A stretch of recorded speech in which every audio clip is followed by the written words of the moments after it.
After my accident, my son hired the perfect caregiver, sweet, gentle, to help me recover.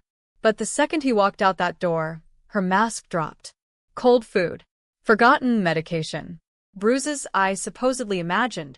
And when I tried telling my son the truth, she'd smile with tears in her eyes and whisper, "She's getting confused. The doctor warned us this would happen." He believed her. Every single time. Then came the night I fell from my wheelchair, screaming for help, and she stood in the doorway, watching me suffer on that cold floor. In that moment I decided I was going to make her pay for how she treated me. Hello, and welcome. Let me ask you something. Have you ever been trapped in your own home, powerless, while someone slowly destroys you from the inside? Have you ever screamed for help only to realize no one believes you? If you've ever felt invisible, make sure to like this video and subscribe, because this story is about what happens when an invisible woman decides to fight back. You're not alone, and these stories, they're for you.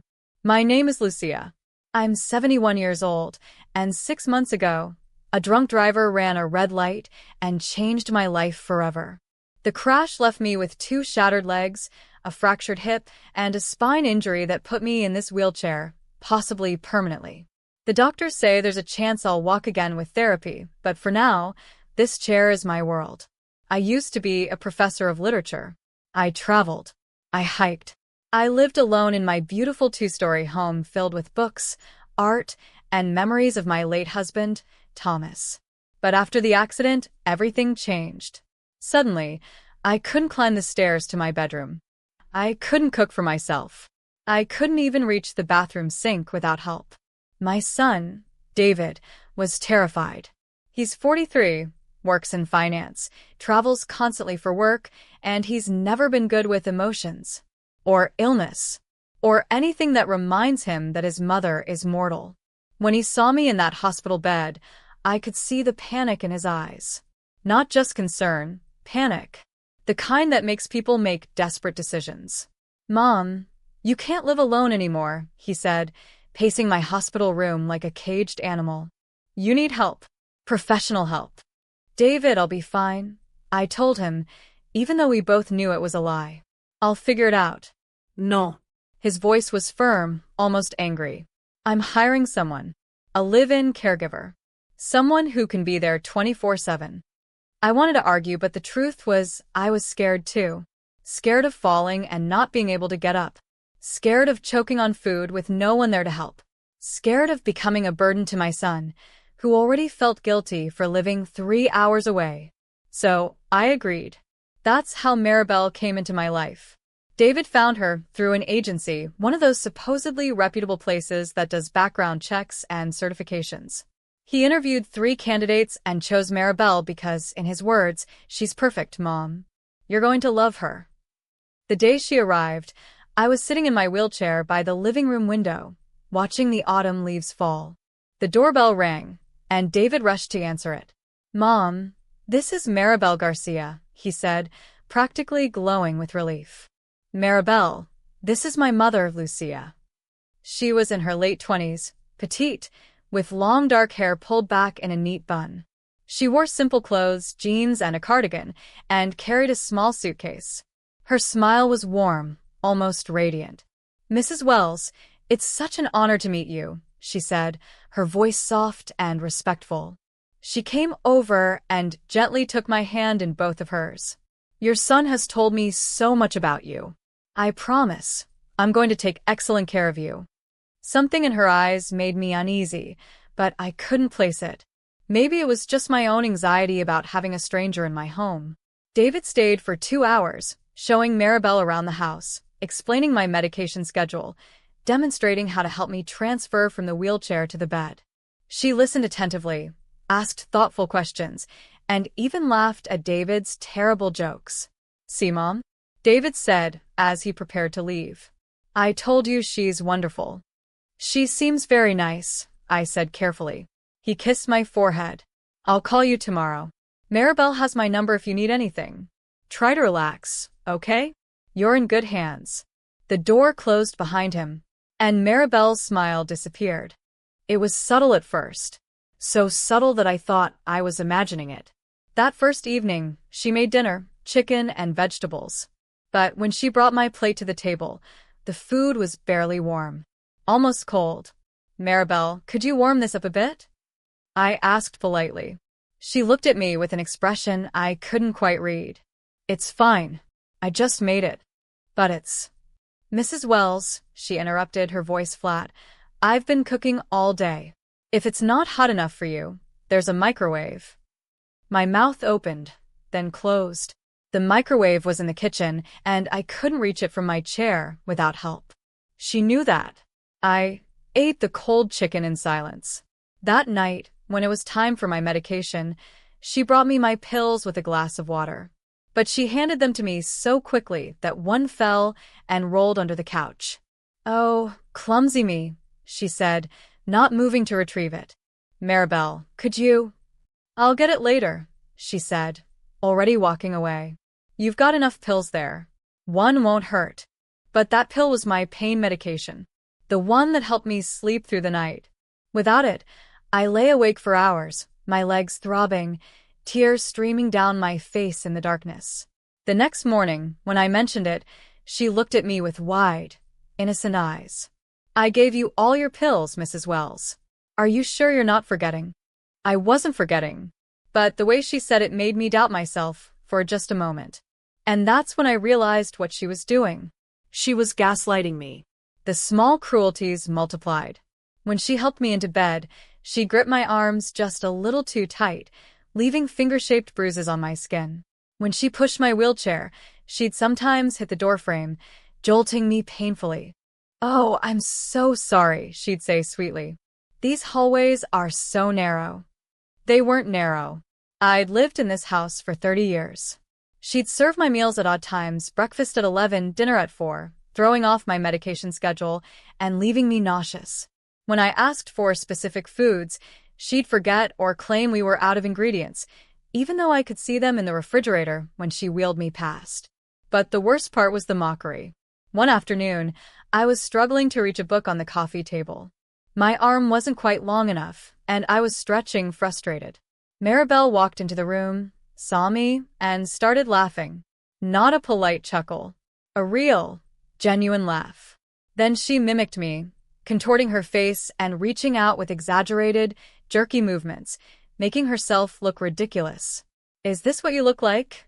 she said, still laughing. "Like a broken puppet?" I felt something break inside me. Not my body, my spirit. "Why are you doing this?" I whispered. Her laughter stopped. She leaned down close to my face, so close I could smell her perfume. "Because I can," she said softly. "Because no one will believe you." Then she straightened up, smiled, and walked away, humming to herself. I called David that evening, my hands shaking as I held the phone. "Sweetheart, I need to talk to you about Maribel." "What's wrong? Is she not taking care of you?" She's not treating me well, David. She's cold. She's cruel. Mom, what are you talking about?" "She sends me updates every day. She says you're doing great." "She's lying. David, she mocks me. She withholds my medication. Mom." His voice was patient but strained. "I know this is hard. Losing your independence, having a stranger in the house. But Maribel is a professional. Maybe you're just adjusting." "I'm not adjusting. I'm telling you. I'll talk to her, okay? But Mom, try to be patient. She's there to help you." He didn't believe me. My own son didn't believe me. The next day, Maribel was particularly sweet, helping me shower, brushing my hair gently, making my favorite soup for lunch. When David called that evening, she answered the phone. "Oh, David, your mother and I had such a wonderful day today," she said brightly. We watched old movies together, and she even told me about her time teaching at the university.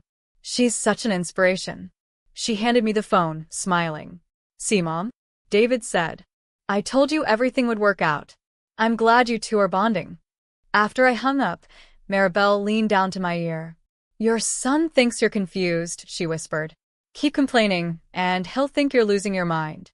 Maybe he'll put you in a home. Is that what you want?" I sat there, frozen, as she walked away. And I realized something terrifying. I was trapped in my own house, and no one was coming to save me. The abuse escalated with a precision that told me this wasn't Maribel's first time. She knew exactly how far to push without leaving evidence. She understood the psychology of isolation. And worst of all, she knew how to make me look like the problem. 2 weeks after she arrived, I noticed my mother's pearl earrings were missing from my jewelry box. They weren't expensive, but they were irreplaceable, the last gift my mother gave me before she died. Maribel, have you seen my pearl earrings? I asked her one morning. She was folding laundry and she didn't even look up. No. They were in my jewelry box on the dresser. There. Mrs. Wells, she said, finally turning to face me with an expression of exaggerated patience. You keep asking me about things you've misplaced. First it was your reading glasses, then that photo album, now earrings. Maybe you should start keeping better track of your things. I didn't misplace them. They were. Or maybe, she interrupted softly, you're forgetting where you put things. It happens at your age. It's nothing to be ashamed of. She keeps insisting she's missing things that are right where she left them. And she's been a bit paranoid.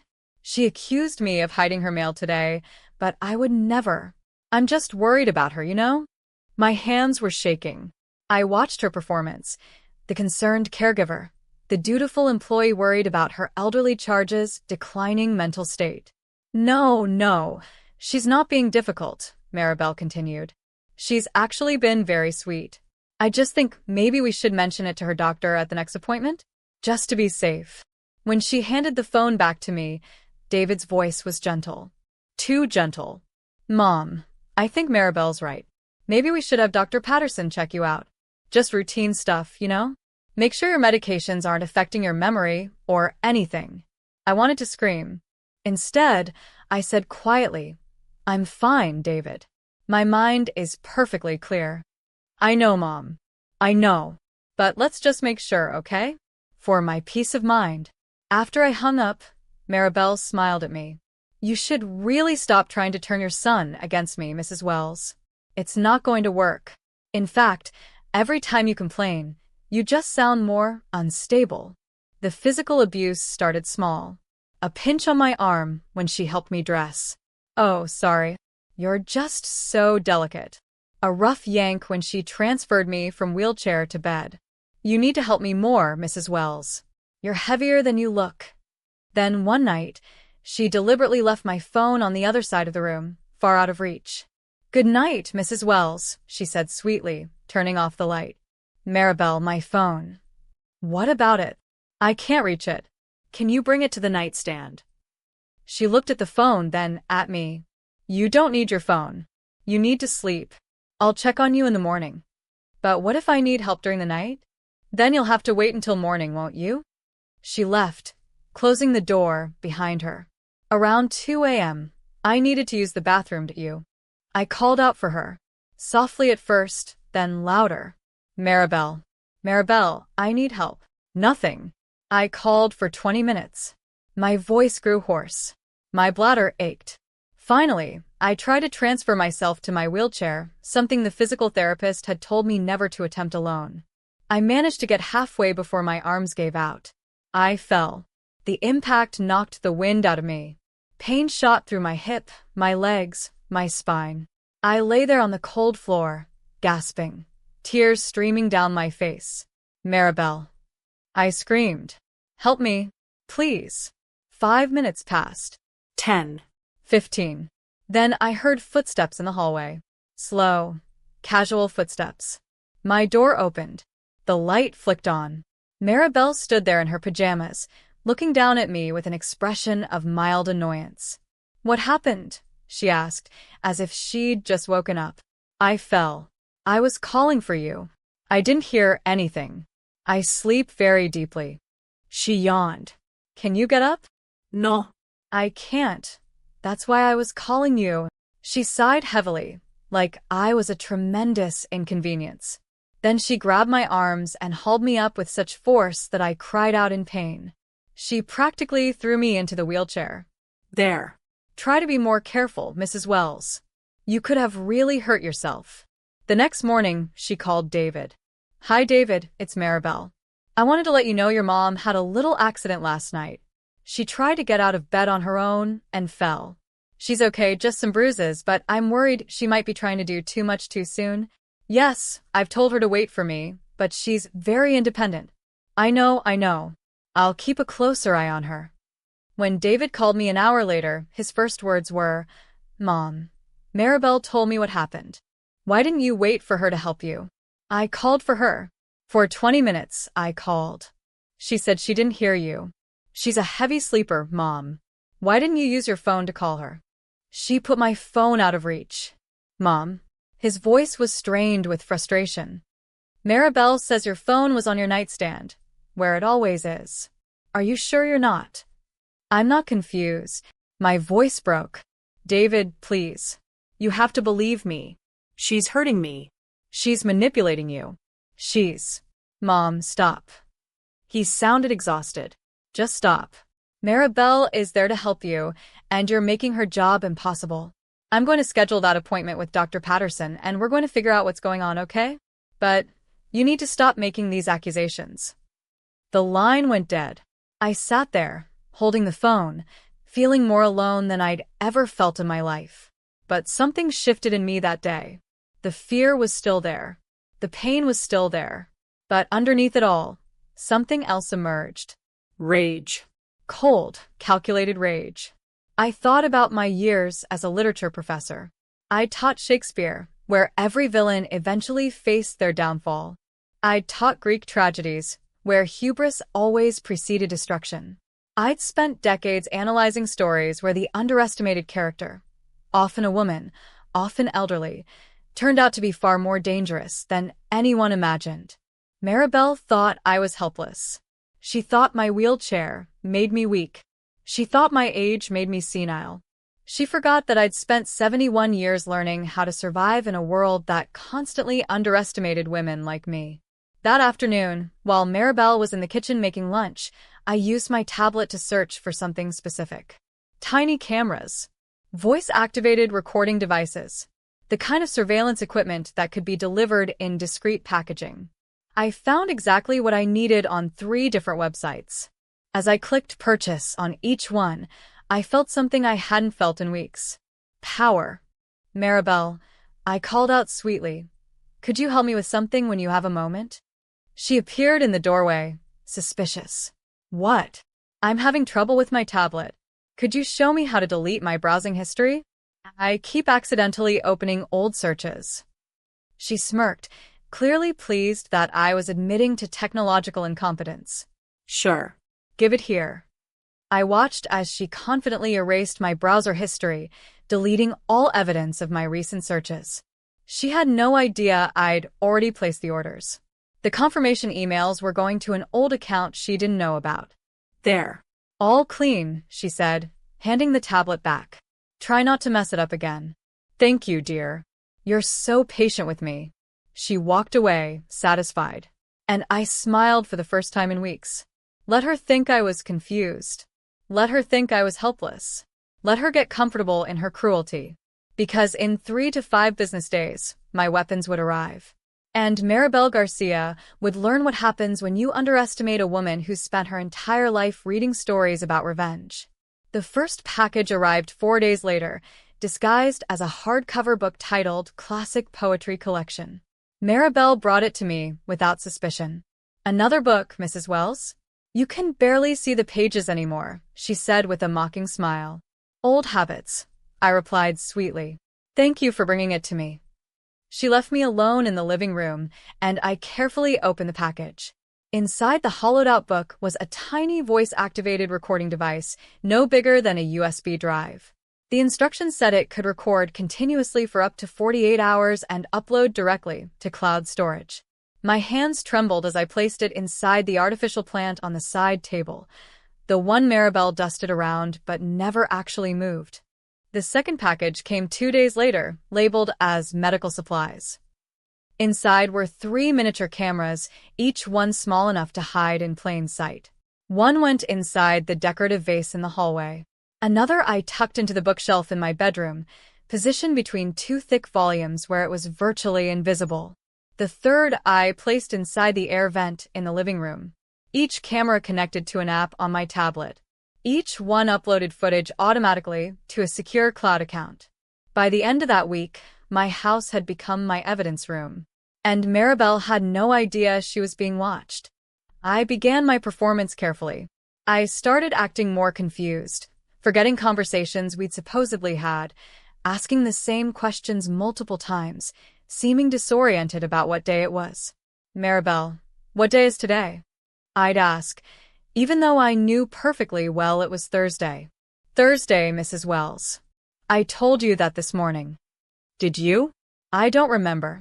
I could see the satisfaction in her eyes. She thought she was winning. She thought I was actually declining. And that's exactly what I wanted her to think.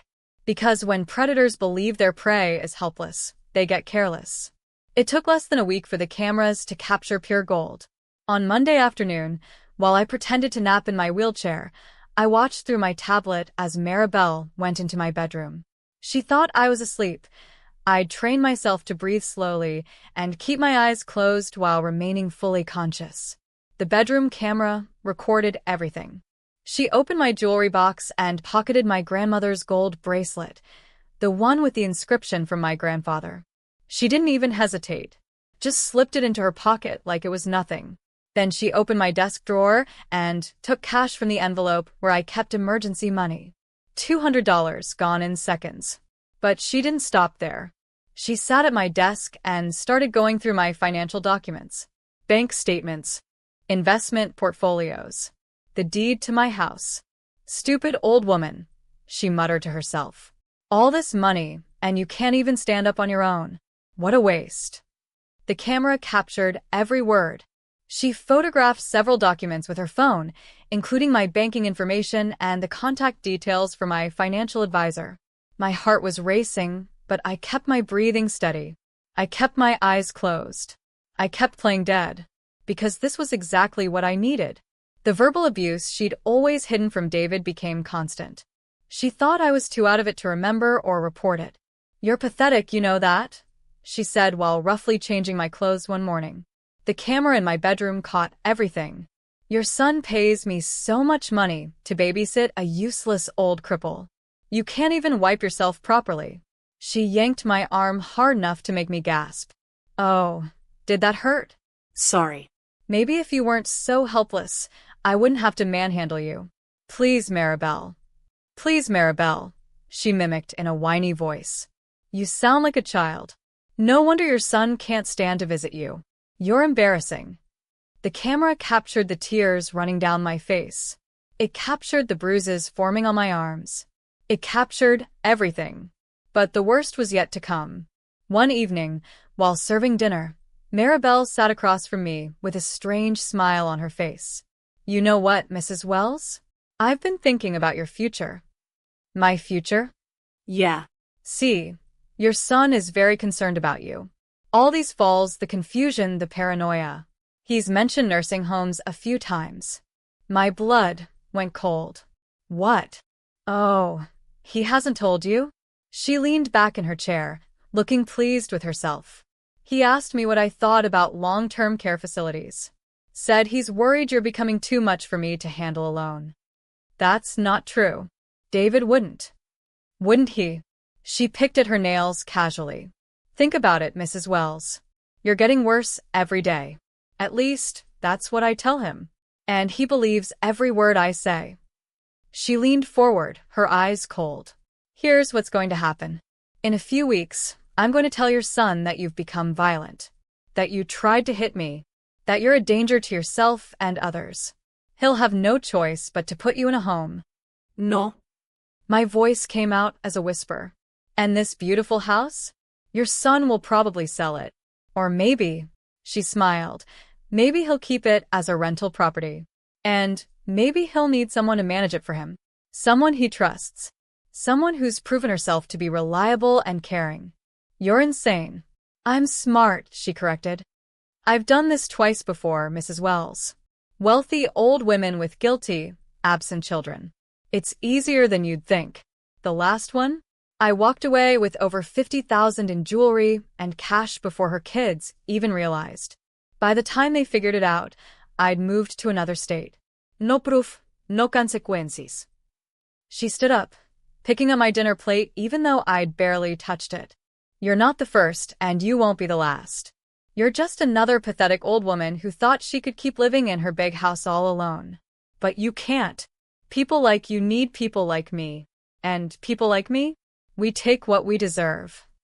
The living room camera caught every single word, every confession, every threat, every detail of her previous crimes. I kept my face neutral, but inside, I was celebrating. She just handed me everything I needed to destroy her. She stood up, picking up my dinner plate even though I'd barely touched it. You're not the first, and you won't be the last. You're just another pathetic old woman who thought she could keep living in her big house all alone. But you can't. People like you need people like me. And people like me? We take what we deserve. She stood up, picking up my dinner plate even though I'd barely touched it. You're not the first, and you won't be the last. You're just another pathetic old woman who thought she could keep living in her big house all alone. But you can't. People like you need people like me. And people like me? We take what we deserve. The living room camera caught every single word, every confession, every threat, every detail of her previous crimes. I kept my face neutral, but inside I was celebrating.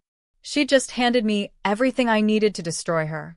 That night, after Maribel went to her room, I reviewed all the footage on my tablet.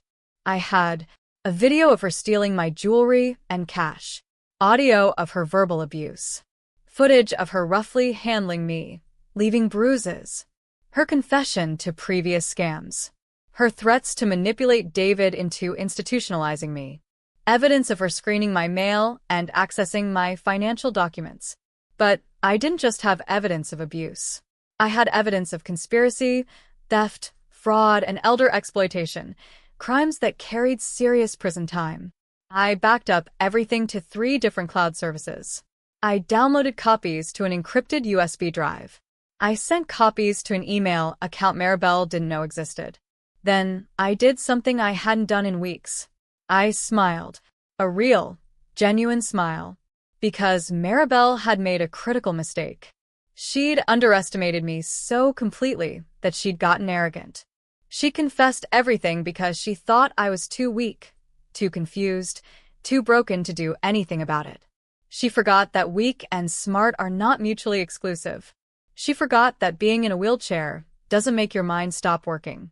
She forgot that the most dangerous person in any situation is the one who has nothing left to lose. The next morning, I played my role perfectly. "Good morning, Maribel," I said in a weak, confused voice.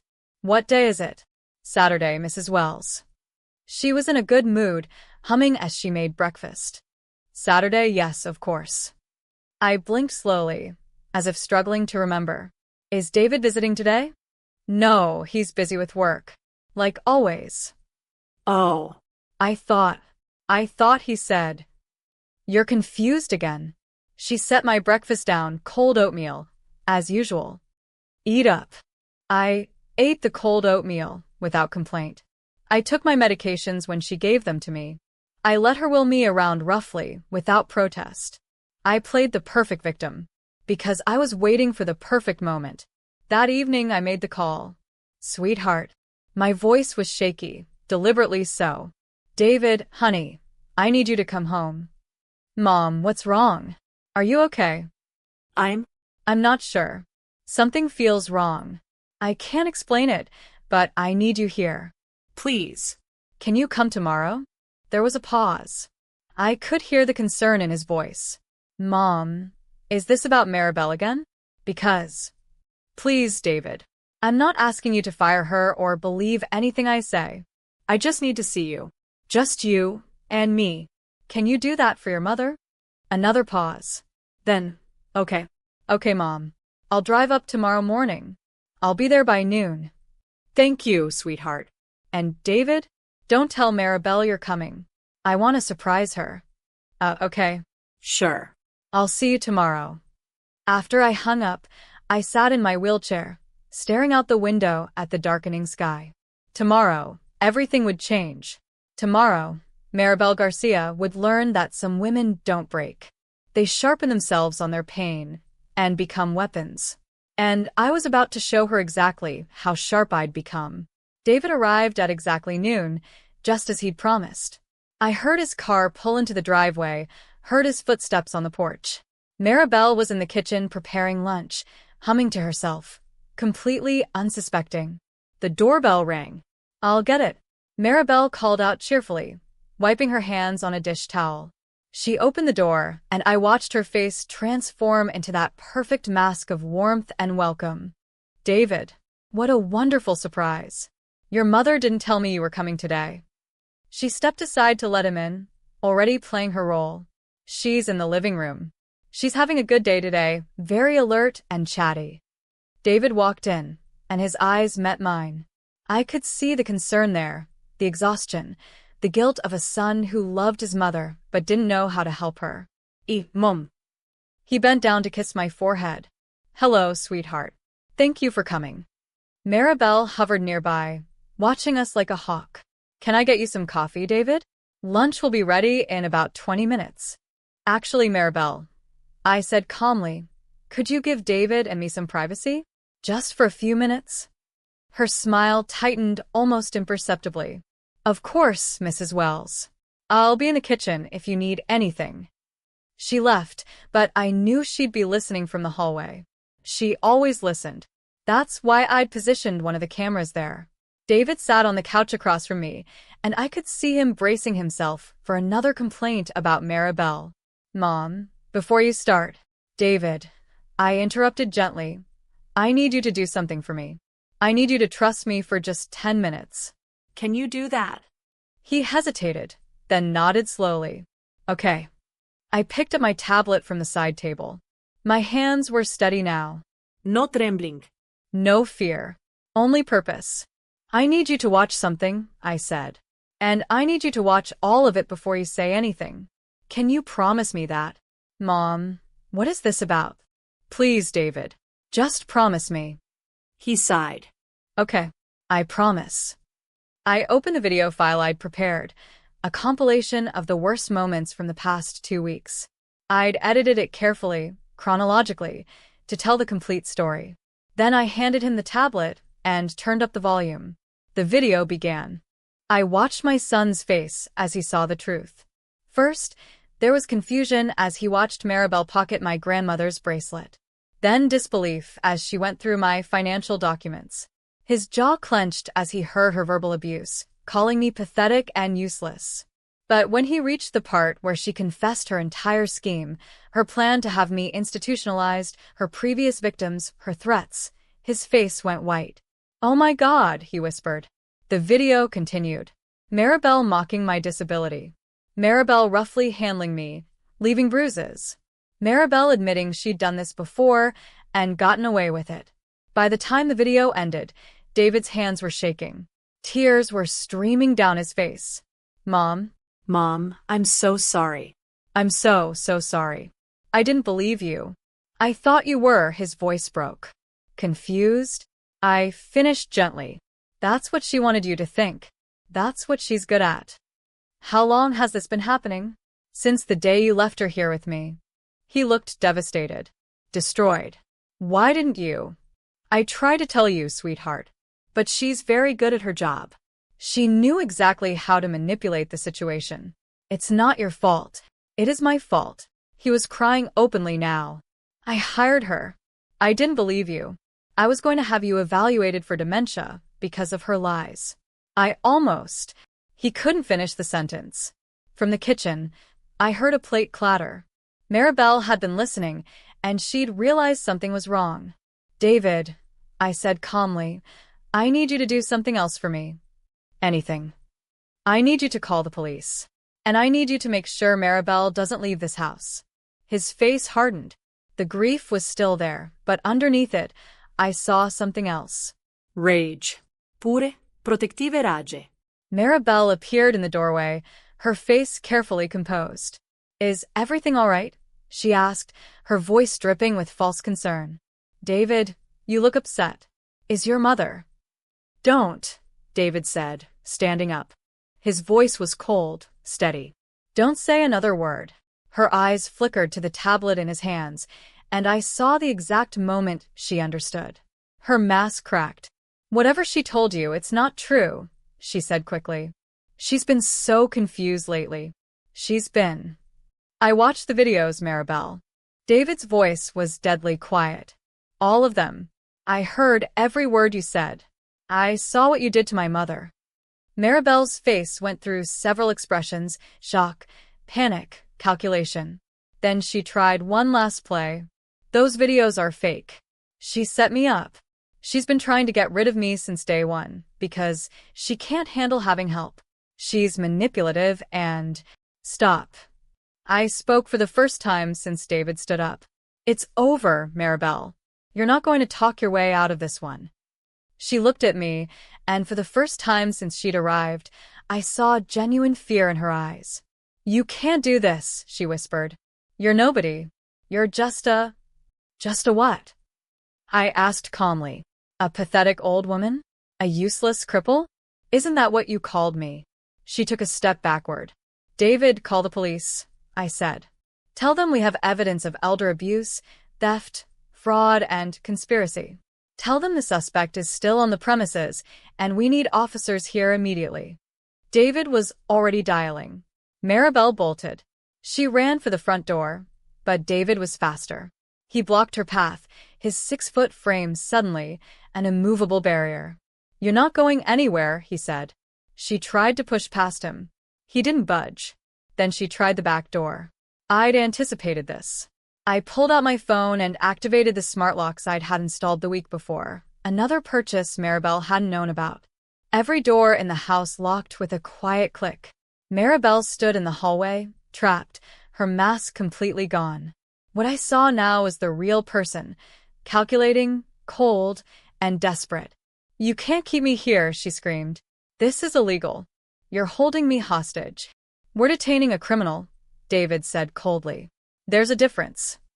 The police arrived 7 minutes later.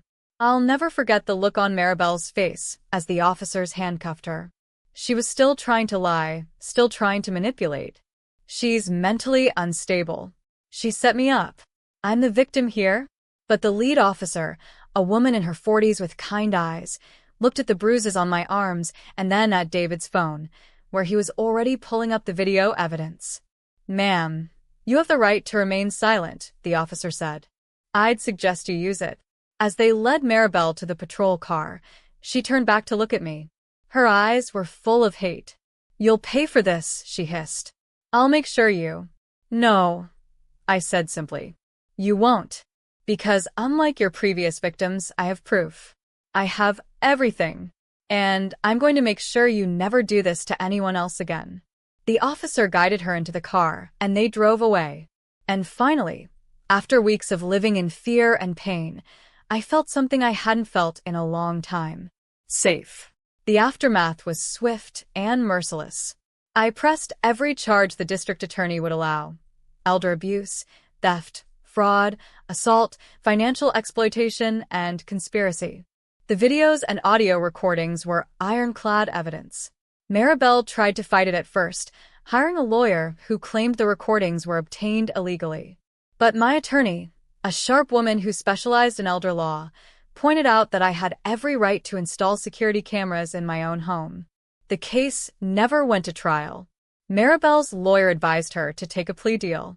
She got 6 years in prison, with the possibility of parole after 4. She was also ordered to pay full restitution for everything she'd stolen, not just from me, but from her previous victims, whom the investigation had uncovered. Her professional caregiver license was permanently revoked. Her name was added to a national registry of elder abuse offenders. But I didn't stop there. I wrote letters to every neighbor, every friend, every family member who'd met her. I made sure everyone knew exactly who Maribel Garcia was and what she'd done. I wanted her reputation destroyed. I wanted her to carry the weight of her crimes for the rest of her life. Some people said I was being too harsh, that I should forgive and move on. But they weren't the ones who lay on the floor for 20 minutes, crying for help that never came. They weren't the ones who were mocked, abused, and told they were crazy when they spoke the truth. I wasn't interested in forgiveness. I was interested in justice. And I got it. David moved in with me for 2 months after Maribel's arrest. We used that time to heal our relationship and to find a proper caregiver, someone vetted, certified, and actually qualified. Her name is Patricia. She's 60, a former nurse, and she treats me with the dignity and respect I deserve. We've become friends, actually. She helps me with physical therapy, encourages my independence, and never once has made me feel less than human. I also made modifications to my house: ramps, grab bars, a stairlift that lets me access my bedroom again. I'm more independent now than I was when Maribel was here. Turns out, there's power in survival. There's purpose in pain. And there's strength in refusing to be silent. So, let me ask you something. Have you ever been in a situation where no one believed you? Where you knew the truth but couldn't prove it? Where you felt powerless and alone? What did you do? I want to hear your story. Drop it in the comments below. And if you know someone who's going through something similar, a parent, a grandparent, a friend, share this story with them. Let them know they're not alone. Let them know there's always a way to fight back, even when it seems impossible. If you enjoyed the story, or if it resonated with you in any way, please subscribe. See you in the next video.